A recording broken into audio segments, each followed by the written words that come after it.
Hi, this is Trepacer. Welcome to Trepacer Saturday Horror Reviews. Sorry, this is up a little bit later, but I went to see two movies earlier, so this is getting up a little bit late, and I kind of recorded it last night, but it didn't. My webcam gave me issues. But nonetheless, I'm going to talk about a movie I watched yesterday, actually. The Raven, 1963's Roger Corman produced and directed this version, and this is also, it's called The Raven, of course, and it's sort of inspired by the Edgar Allan Poe story. It's not really based on it. Richard Matheson, of course, who frequently corroborated with Roger Corman on his adaptations of Edgar Allan Poe films, wrote the screenplay for this. And basically, this movie stars Vincent Price as Dr. Aramis Craven, Peter Lorre as Dr. Adolphus Bederlo, and Boris Karloff as Dr. Scaravis. Okay, you also have Hazel Court as Lenore Craven, and you have a young Jack Nicholson in this as Rexford Bederlo. Okay, son of course of Peter Lorre's character, Dr. Adolphus Bederlo.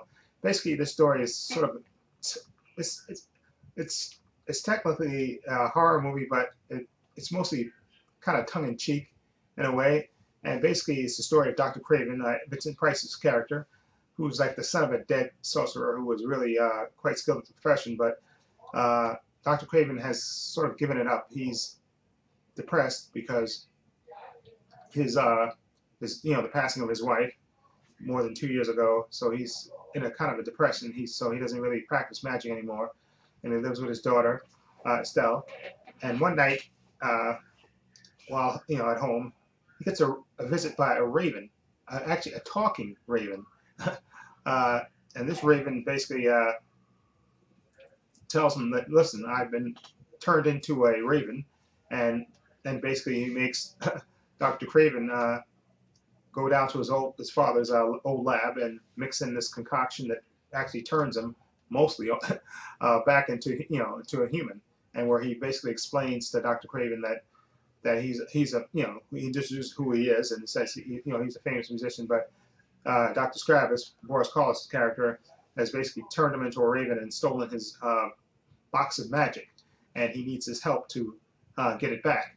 Okay, and while there, he sees a picture of the late Lenore Craven, and basically tells Dr. Craven that, listen, I saw this woman. I was, at Dr. Scaravis's house, and I saw this woman.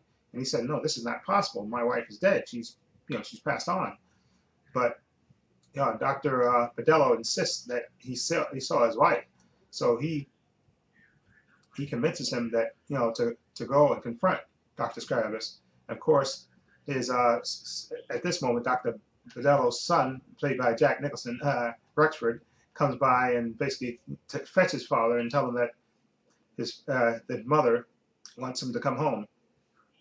Okay, and of course, at the same time, you have Dr. Craven's daughter, Estelle, who also tags along for the trip, and they meet Dr. Scaravis at his mansion.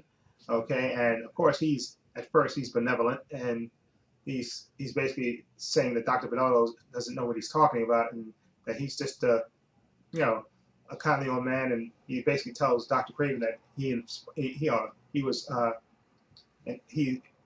really I guess admired his father, even though Dr. Craven thinks otherwise from what he knows about his father, otherwise, but he goes along with it because Dr. Scaravis is treating him nice and basically not, doesn't seem malicious at first.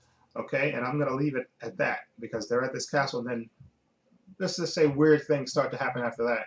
Okay, this story is, like I said, it's horror, but it's mostly like tongue-in-cheek horror, and the three masters, Vincent Price, Peter Lorre, and Boris Karloff, are great to watch on screen, basically in the battle of wills against each other.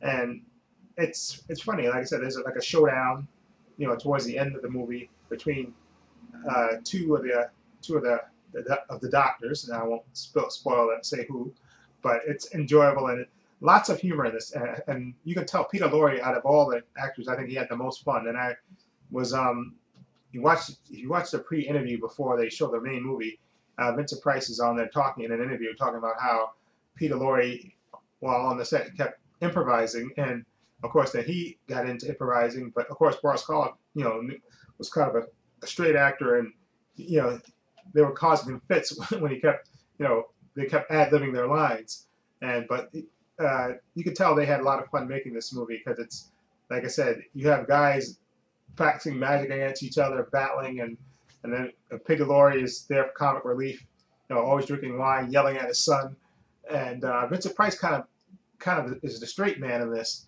and Boris Karloff is, sort of the villain. He's the villain, and it's just a fun movie with these, musicians, well, not sorcerers, not say musicians, sorcerers battling each other, and it's a fun movie. Like I said, you have a young Jack Nicholson in this, and like I said, he's more of a supporting role, and he plays it straight. Okay, and like I said, Peter Lorre is the one that, him and I think Boris Karloff, acting-wise, probably had the most fun. Okay, like I said, Vincent Price, towards the end of the movie, you can tell he starts to have tons of fun, but Peter Lorre is the one that's like a scream throughout the whole movie. He's just hilarious with his lines and his actions, and it's actually a fun movie. And I'm gonna give The Raven, Nevermore. I'm gonna give it a 7.5. I really enjoyed it. It was, like I said, it's more like a tongue-in-cheek, more comedy than horror, really. I mean, even though technically it's horror, but it's more tongue-in-cheek.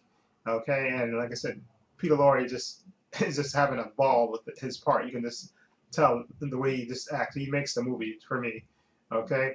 Anyway, again, just a fun movie. A 7.5 for me. Anyway, if you've seen The Raven, let me know what you think of it. Feel free to leave comments down below. This is Trepacer saying so long and take care.